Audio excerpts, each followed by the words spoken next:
नमस्कार, मैं अमित गोदियाल और आप देख रहे हैं उत्तराखंड हलचल। तो उत्तराखंड हलचल में फिर से एक बार हमारे साथ कांग्रेस के पूर्व प्रदेश अध्यक्ष गणेश गोदियाल जी हैं और बहुत सारे सवाल हैं जो जनता भी चाहती है कि उनके जवाब उन्हें मिले और साथ ही जो पूरे कांग्रेस में इन दिनों चल रहा है उस पर भी वार्ता हम करेंगे।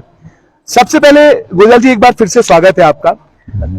केदारनाथ चुनाव के लेकर ही उपचुनाव से मैं शुरुआत करूंगा, क्योंकि बद्रीनाथ में हमने देखा और मंगलौर में हमने देखा जिस तरीके से उपचुनाव कांग्रेस जीती, उसके बाद एक संजीवनी के रूप में वो ऐसे मुद्दे थे जिस पर आपने मुकरता से बोला, पर जनता ने स्वीकार नहीं किया और जनता ने जो मत देने चाहिए थे कांग्रेस को उसे नकार दिया। क्या लगता है आपको? नहीं, मुझे ये नहीं लगता कि जनता ने हमारे मुद्दों को नहीं सुना। हमारे जो मुद्दे थे वो निश्चित रूप में जनता के मुद्दे थे, जनता की आस्था के मुद्दे थे, जनता की बेहतरी के मुद्दे थे, जनता के भविष्य को निर्धारण करने वाले मुद्दे थे। केदारनाथ में सोना चोरी होना ये जनता की आस्था का मुद्दा था और निश्चित रूप में मैं ये मानता हूं कि ऐसा नहीं है कि उस मुद्दे ने काम नहीं किया, उस मुद्दे ने काम किया। यात्रा को डाइवर्ट किया जाना, यात्रा को जानबूझकर उसको मिसमैनेज किया जाना, ये भी जनता के हित का मुद्दा था, जनता के भविष्य का मुद्दा था। और ऐसा नहीं है कि इस मुद्दे ने काम नहीं किया, इस मुद्दे ने भी काम किया। दिल्ली में केदारनाथ मंदिर को बनाने में मुख्यमंत्री जी की भूमिका, मुख्यमंत्री जी की शिलान्यास कार्यक्रम में वहां उपस्थिति और ये प्रचारित करना सरकार के द्वारा कि केदारनाथ से केदारशिला ले जाकर के दिल्ली में मंदिर बनाया गया है, ये मंदिर बन रहा है और जो लोग केदारनाथ नहीं जा पाएंगे वो यहीं पुण्य अर्जित कर सकते हैं।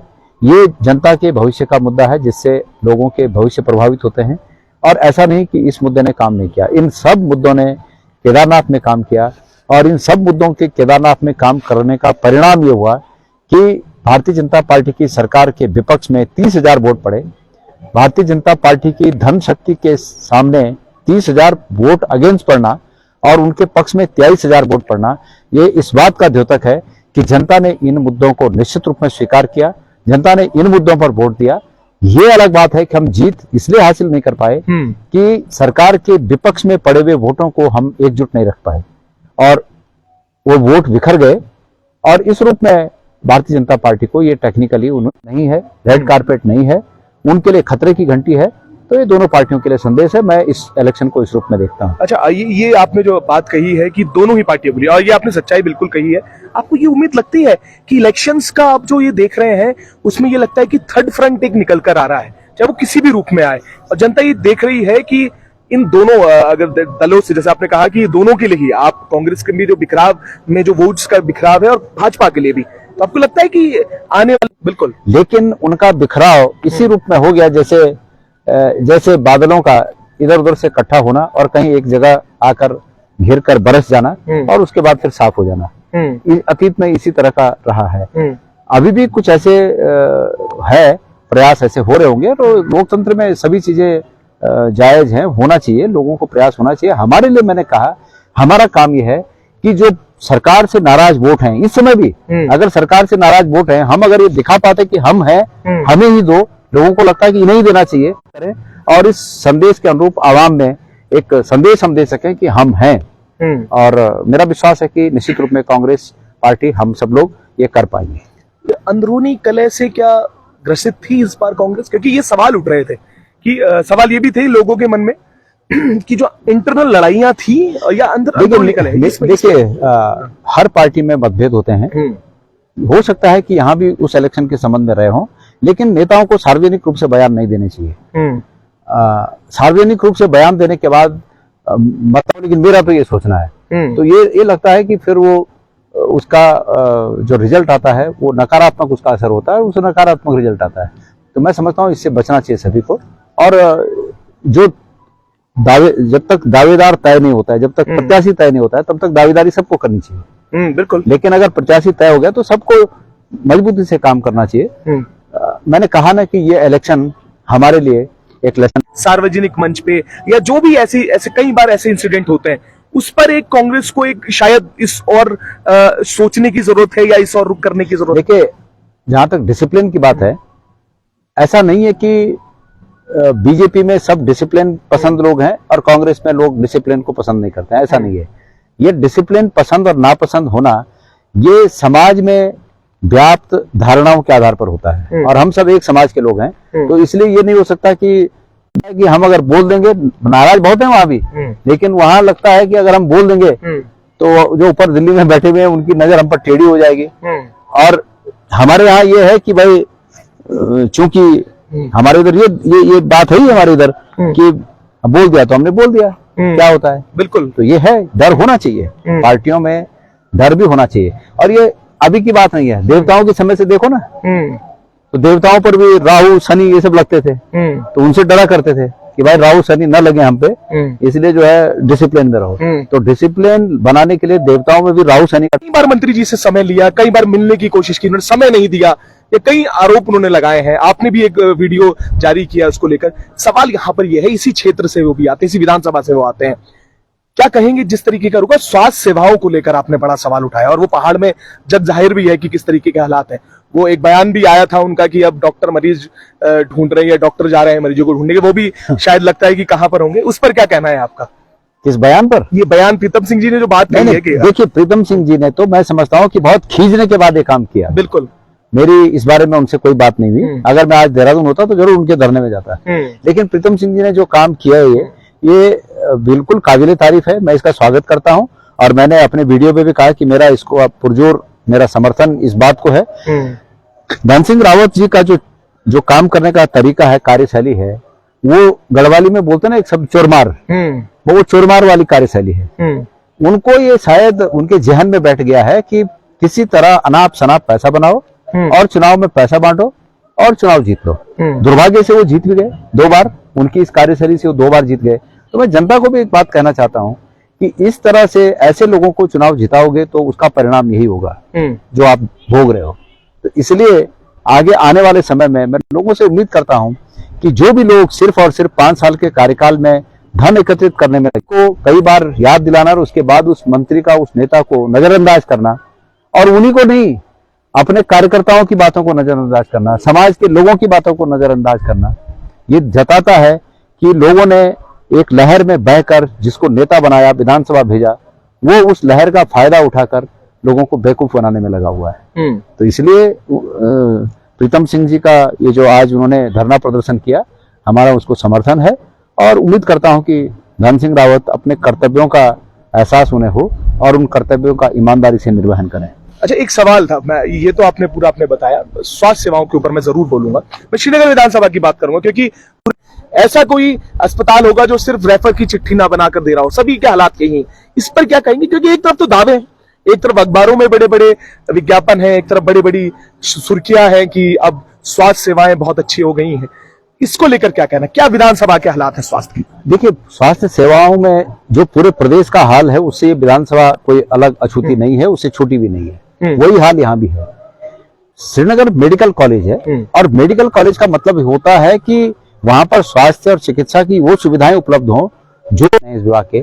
श्रीनगर मेडिकल कॉलेज में खर्चा एक तरफ आप देखेंगे बेतहाशा बढ़ गया, और सुविधाएं आप देखेंगे तो जो रेफर होने का जो रेशियो है वो कई गुना बढ़ गया। मतलब वो सिर्फ और सिर्फ रेफर सेंटर होकर रह गया। मुझे परसों रात को रुद्रप्रयाग के किसी गांव से किसी व्यक्ति का फोन आया कि उनकी बेटी प्रसव के लिए वहां पर एडमिट हुई और वो प्रसव सुविधा नहीं है, तो उसको भाई उसको देहरादून ले जाओ।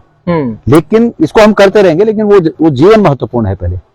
तो बात यह है कि एक सामान्य प्रसव होने का जहां पर व्यवस्था न हो, वो धन सिंह रावत जी के राजनीतिक जीवन पर भी एक धब्बा जैसा है। उनके कार्यकाल में उस कॉलेज की स्थिति हो गई। वो कॉलेज भ्रष्टाचार की भेंट चढ़ गया है। अभी वहां के प्रधानाचार्य ने, जब मैंने डिफेमेशन का एक आपको मैं इंतजार कर रहा हूँ कि वो आए, वही बात नहीं आ पाया। उसी बात पर मैं कह रहा हूँ कि मैंने जब कहा कि भाई यहाँ पर ये गलत है, और ये इसलिए गलत है कि जब अगर प्रधानाचार्य मंत्री के पैर छूने लगे तो इसका मतलब है कि वो उनके एहसानों में कितने दबे हुए हैं, और इसके तहत वो मंत्री की हर बात में हैं। अब तो हम तैयार बैठे हुए हैं कि वो दें, और विभाग तो नहीं करेगा जांच, लेकिन डिफॉर्मेशन के दौरान कोर्ट में निश्चित रूप में हम इसकी जांच कराएंगे जो मामले हैं। पर अभी तक मुझे आया नहीं है, मैं इंतजार कर रहा हूं कि आए, और अगर अगले 20-25 दिन में नहीं आया तो मैं फिर एक बार याद दिलाऊंगा कि भाई मुझे भेजिए, ताकि मुझे वो आवाज उठाने का उचित प्लेटफॉर्म हाई कोर्ट या जहां भी जिस न्यायालय में भी वो मुझ पर दावा करें, उस माननीय न्यायालय में इन चीजों को भी समग्र रूप में सरकार पर धब्बा लगा है। अच्छा, एक सवाल है, विद्यालयों के ऊपर आपने बड़ा अच्छा एक बात कही है कि विद्यालय जो आपने भी देखे होंगे, स्कूल्स तो देखे होंगे, इस दौर में ये लगता है कि जो सरकारी स्कूल्स हैं या विद्यालय हैं, उन्हें एक प्रथा चल गई है कि उन्हें बंद करा जाए और एक तरफ धकेला जाए दूसरी तरफ, जहां प्राइवेटाइजेशन और इसका दौर। ऐसा क्या लगता है कि ऐसी क्या कमी रह गई? सैलरी वहां वेतन मिल रहा है, जो स्टैंडर्ड है, क्वालिटी, लेकिन शिक्षा का उन्हें महत्व पता नहीं है, ऐसा मुझे लगता है उनकी कार्यशैली से। तो जब शिक्षा मंत्री इस तरह के हों तो शिक्षा का हाल क्या होगा? ये अनफॉर्चुनेट है, ये दुर्भाग्यपूर्ण है कि प्रदेश का शिक्षा विभाग ऐसे व्यक्ति को दिया गया कि जो कि आज शिक्षा और स्वास्थ्य विभाग जिस प्रकार से बुरे हाल है उस विभाग के, और डर पैदा कर रखा है हर एक व्यक्ति में, तो यही है। और डर से होता यही है, मैंने जो कहा कि लोग निरंकार की पूजा 18 साल में करते हैं, 20 साल में करते हैं, लेकिन शनि की पूजा साल में 10 बार करते हैं। तो ये चरित्र है समाज में। ऐसे चरित्र को लोग डर से झुकते हैं जो उनके सामने, और आज वही हो रहा है। डॉक्टर्स और इतने नहीं पहुंचे या उन्होंने ज्वाइन नहीं किया, क्या लगता है आपको इसके पीछे क्या बहुत सारे कारण हैं, फैक्टर्स? मैं ये कह रहा हूँ कि देखिए, अगर थैलीसैंड से कोई रेफर हो रहा है तो समझ में आ रहा है, ठीक है। अगर पावो से कोई रेफर हो रहा है तो समझ में आ रहा है, बड़ी तकलीफों के लिए पौड़ी से कोई रेफर हो रहा हो समझ में आता है, लेकिन श्रीनगर से रेफर हो रहा हो ये समझ से परे है। ये सरकार का काम है कि श्रीनगर तक स्पेशलिस्ट डॉक्टरों को चढ़ाए, ये सरकार का काम है।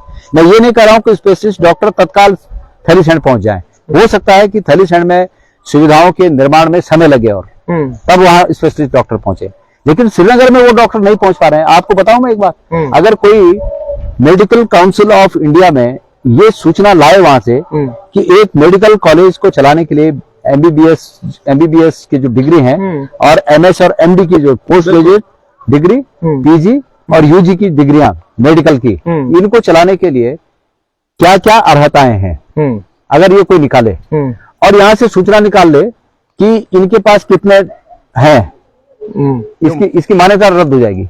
अच्छा, जो वो मतलब वो जो एसेंशियल रिक्वायरमेंट्स है वो भी पूरे नहीं करता है, मान्यता रद्द हो जाएंगी। मैं कह रहा हूँ हम अपने प्रदेश का हित नहीं करना चाहते। हम नहीं चाहते हैं कि कांग्रेस के समय में जिन चीजों को सृजित किया गया वो चीजें हमेशा के लिए खत्म हो जाएं, लेकिन सरकार का ध्यान ही नहीं है। सरकार किसी तरह इनका एकमात्र उद्देश्य अपना हित करना है। कि जो आपने प्रश्न किया कि जो डॉक्टर हैं वो पहाड़ चढ़ना, मैं ये नहीं कह रहा हूं कि किसी पीएचसी में, प्राइमरी हेल्थ सेंटर में बिल्कुल कोई स्पेशलिस्ट डॉक्टर सरकार पहुंचा दे तो अच्छी बात है, पर न पहुंचाए तो ये जरूरी नहीं है। ये जरूरी है कि वहां पर पीएचसी में छोटी मोटी तकलीफों के लिए जरूर डॉक्टर हो, उससे बाद थोड़ी और बड़ी तकलीफों के लिए जिला अस्पताल है, सीएचसी है, उसके बाद जहां मेडिकल कॉलेज है वहां तो सरकार का काम है कि सरकार को ये केंद्र प्रकार ने स्पेशलिस्ट डॉक्टर बिल्कुल पहुंचाने चाहिए ताकि वो रेफर सेंटर न बने। श्रीनगर मेडिकल कॉलेज में मशीनों को खरीदने की होड़ मची है, मशीनें खरीद रहे हैं, इसलिए खरीद रहे हैं कि उसमें वो सेटिंग है, उनकी मशीनें इसलिए खरीदी जाती हैं, लेकिन इलाज लोगों को एक सामान्य प्रसव के लिए भी रेफर कर दिया जाता है। यहां तक की बात है मेरे जानकारी में कि डॉक्टर शाम को जो ड्यूटी पे था वो कहीं बाहर चले गए, पा रहे हैं। अधिकारों का उपयोग करते हैं, इसलिए करते हैं कि उनको मंत्री जी को खुश करना है, लेकिन फर्ज का निर्वहन नहीं करते। जहां मंत्री को खुश करने की नौबत आती है तो यकीनन वो अधिकार तो उन्हें याद रहते हैं जो रॉब करने वाले होते हैं औरों पर, लेकिन जो उनके कर्तव्य हैं वो उन्हें याद नहीं रहते। जब आदमी स्वयं के कर्तव्य याद नहीं रखेगा तो उसके नीचे जो काम करने वाले लोग हैं और डॉक्टर हैं वो भी छुट्टी चले जाते हैं, वो भी इधर उधर हो जाते हैं, लोगों को रेफर कर दिया जाता है सामान्य प्रसव के लिए। ये स्थितियां हैं। पहाड़ के लिए मांगा गया उत्तराखंड, और पहाड़ की ही सबसे ज्यादा अनदेखी, और मुझे लगता है कि एक सोच थी कि शायद मैं ये मानता हूँ ये गलतियां पहले से हुई हैं। हाँ, पहले से बिल्कुल, और ये तब हो गई जिस दिन उत्तराखंड राज्य अलग बना। जिस दिन उत्तराखंड राज्य अलग बना उस दिन उत्तराखंड की नई सरकार अगर पहाड़ में टेंट बनाकर सरकार चलाने लगती, टेंट ही बनाकर चलाने लगती, टिन शेड बनाकर चलाने लगती, तो वो एक इतिहास में दर्ज होता उनका समर्पण प्रदेश के प्रति जो दिखता। उसके बाद मैं मानता हूं कि जो दूसरी चुनी हुई सरकार आई फिर उसका काम था कि नीतिगत निर्णय लेते हुए, चाहे कोई खुश हो चाहे नाराज हो, एक निर्णय लेते कि भाई पहाड़ में उत्तराखंड राज्य पहाड़ के लोगों ने मांगा, पहाड़ के लिए मांगा, इसलिए राजधानी वहां होनी चाहिए। वो तब भी नहीं हुआ, और बाद की सरकारों ने तो फिर अब फॉर्मेलिटी की हरीश रावत जी की सरकार ने जरूर, गोविंद सिंह कुंजवाल जी जो विधानसभा अध्यक्ष थे उनका और उस समय की हमारी सरकार का ये दृढ़ मत था कि गैरसैंण में राजधानी बने, और उसके लिए बहुत आगे तक काम किया गया। जो कुछ लोग कहते हैं बिल्डिंगों को बनाने से क्या होता है, अरे भाई सरकार अगर पहले दिन से वहां बैठी तब तो ठीक है, लेकिन सरकार उतना ही मजबूत इच्छा शक्ति, उतना ही श्रम और उतने ही संसाधन और उतना ही समय भी चाहिए। लेकिन ये निश्चित है कि दोबारा अगर ये सरकार हमारी उस समय की जो 17 तक थी, 17 स्टार्ट तक थी, वो अगर रिपीट हो गई होती तो ये चीजें कुछ बहुत सही तरीके से हल हो गई होती, काफी आगे बढ़ गई होती। लेकिन और अनफॉर्चुनेट है कि अब सबको देहरादून की आदत पड़ गई है, और देहरादून में जो चल रहा है, जो मंत्री जहां है, अभी मंत्रियों पर आपने सुना होगा कि आय से अधिक संपत्ति, जनता इसके अर्थ को समझ जाएगी तो निश्चित रूप में जनता में राजनीतिक रूप में बदलाव की भावना नजर आएगी। पर एक सवाल हो जाता है ना इसमें, आपने जैसे कहा, आपने सवाल उठा दिया कि आय से अधिक मामला है। इसमें जब हम लोगों से बात लेते हैं ना, वो ठीक है, उन्होंने कहा कि उन पे आरोप लगे हैं या आरोप लगाए हैं, पर फिर उसमें एक सवाल ये हो जाता है कि विपक्ष इस पे क्यों चुप्पी साध जाता है, या विपक्ष क्यों नहीं उस उग्र तरीके से बोल पाता? क्योंकि जिस समय कांग्रेस की सरकारें होती हैं तो वहां पर भाजपा सड़कों पर होती है, पुरजोर तरीके से विरोध कर रही होती है, पर कांग्रेस के समय ऐसा क्या हुआ? देखिए मेरी बात सुनिए, ये सच है कि उग्रता हमारे संस्कारों में नहीं है, हमारी कार्यशैली में नहीं है, उग्रता नहीं है। लेकिन ऐसा नहीं है कि राजनीतिक रूप से और सामाजिक रूप से ऐसे प्रकृति का, ऐसे नेताओं की राजनीति में ये वांछनीय भी हो गया है जो आप कह रहे हैं कि उग्रता भी चाहिए, ये आज की राजनीति में आवश्यक हो गया है। लेकिन फिर भी हमने किसी भी बात को लोकतांत्रिक तरीके से रखा होगा, किसी भी बात का विरोध या समर्थन लोकतांत्रिक तरीके से किया होगा, ये सच है। और उसको बतेरे लोग ये समझ लेते हैं कि बीजेपी ज्यादा उग्रता से इस काम को करती है, वो उनके संस्कार में है, उनके चरित्र में है। पर कमी तो लगी है आपके, मुझे कमी तो मानते हैं अपनी। ये बातें उठाई, कांग्रेस पार्टी के हमारे अध्यक्ष जी ने ये बात उठाई, तो सभी लोगों ने ये बात उठाई है। क्योंकि आपको पता है बीजेपी और कांग्रेस का बेसिक फर्क ये है कि कांग्रेस के अगर किसी नेता पर आरोप लगा तो उसकी जांचें हुई। बीजेपी का फर्क यह है कि बीजेपी के किसी व्यक्ति पर अगर आरोप लगता है तो बीजेपी की केंद्र से लेकर राज्य तक की सरकार उसको सपोर्ट करती है और उस पर आंच न आने देने की कोशिश करती है, जांच को प्रभावित करती है। तो इसलिए ये ठंडा हो गया कि भाई ये चल नहीं पाया, क्योंकि ऊपर से नीचे तक सब वही बैठे हुए हैं, तो एक दूसरे को मदद करते हैं। तो चूंकि एक दूसरे को मदद करते हैं तो इसलिए वो अंजाम तक नहीं पहुंचा। लेकिन चूंकि अब वो मामला कोर्ट में है तो कभी ना कभी उसका हल निकलेगा। और एक नहीं, मुझे जानकारी है कि कुछ और मंत्री हैं जिनके खिलाफ इस प्रकार के आरोप तय होने वाले हैं, तो कोर्टों में मामले जाने वाले हैं। तो ये धामी की सरकार, धामी जी का ये मंत्र है कि भैया मंत्रियों को भी खुली छूट है, खुद भी खुला खेल फर्रुखाबादी चल रहा है, या वहां बैठ जाते हैं। अब ये हुआ कि अभी जब सत्र आहूत किया जाता है और जब गैरसैंण की बात होती है तो आपकी भी पार्टी के नेताओं को और भाजपा की पार्टी के नेताओं को भी ठंडक लगती है, उस पर क्या कहेंगे? वैसे तो अमूमन आप तो पहाड़ में हर हिस्से में जा रहे होते हैं। भाई मुझे तो ये लगा कि आपने इसलिए पूछा मुझे, मैंने एक शर्ट पहनी है। मैंने एक ही शर्ट पहनी है। मैं इसलिए दिन में कम कपड़े पहनता हूँ और रात को भी वैसे ज्यादा नहीं पहनता, कपड़े कम ही पहनता हूँ। मुझे ऐसा लगता है कि प्रकृति के इन मौसमों का नैसर्गिक रूप में आनंद लेना चाहिए। प्रकृति ने ये मौसम जो बनाए हैं, ठंड, गर्मी, बारिश, ये इसलिए बनाए हैं कि हमारा शरीर उसके लिए उसकी अपेक्षा करता है, शरीर अपेक्षा करता है। अगर हम शरीर को बहुत ढक देंगे तो शरीर एक वो आ जाएगा। गैरसैंण का मौसम इसी तरह सुहाना है जैसे यहाँ पर मौसम है, इसी तरह सुहाना है। तो किसी को वहां रहने की दिक्कत महसूस नहीं होनी चाहिए। और अगर किसी को बहुत ही दिक्कत महसूस हो तो वहां पर सुविधाएं सरकार बना सकती है। सुविधाएं बनाने में क्या दिक्कत है? माना कोई विधायक उम्रदराज हैं, बीमार हैं, तो अच्छे हॉस्पिटल बनाए जाए। उन हॉस्पिटलों में आम लोगों का भी इलाज हो, विधायकों के नाम से एक हॉस्पिटल बन जाए, सरकार के नाम से एक हॉस्पिटल बन जाए और उस हॉस्पिटल का फायदा वहां के नजदीक के और लोगों को भी मिले, तो इससे अच्छा और क्या बात हो सकती है? तो हर चुनौती को, हर मुसीबत को एक अवसर के रूप में बदलने की इच्छा शक्ति होनी चाहिए। और मैं समझता हूँ सरकार को इसमें आगे बढ़कर प्रयास करने की आवश्यकता है। एक छोटा संदेश आप देना चाहें, कुछ भी जो मन में हो, और क्योंकि कल बुंखाल का मेला भी है और राज क्षेत्र और श्रीनगर विधानसभा में सबसे बड़ा मेला माना जाता है, तो उसके लिए या पूरे क्षेत्रवासी को क्या बोलना चाहेंगे, या कुछ संदेश जो पूरे उत्तराखंड के लिए हो? नहीं, वो तो सब बढ़िया है, ये मेलों का ही सीजन है और बुराइयों से दूर रहें, अच्छाई का साथ दें और अच्छाई का साथ देते देते साथ साथ में ये भी करना है कि तात्कालिक सुख की अपेक्षा को त्याग कर परमानेंट सुख की अपेक्षा को पालें और उसके लिए एक ही रास्ता है, वो संघर्ष का रास्ता है। अपने अपने आराध्य को साक्षी मानकर उस संघर्ष के रास्ते पर आगे आए और इस प्रदेश को बेहतरी की ओर ले जाएं, यही सब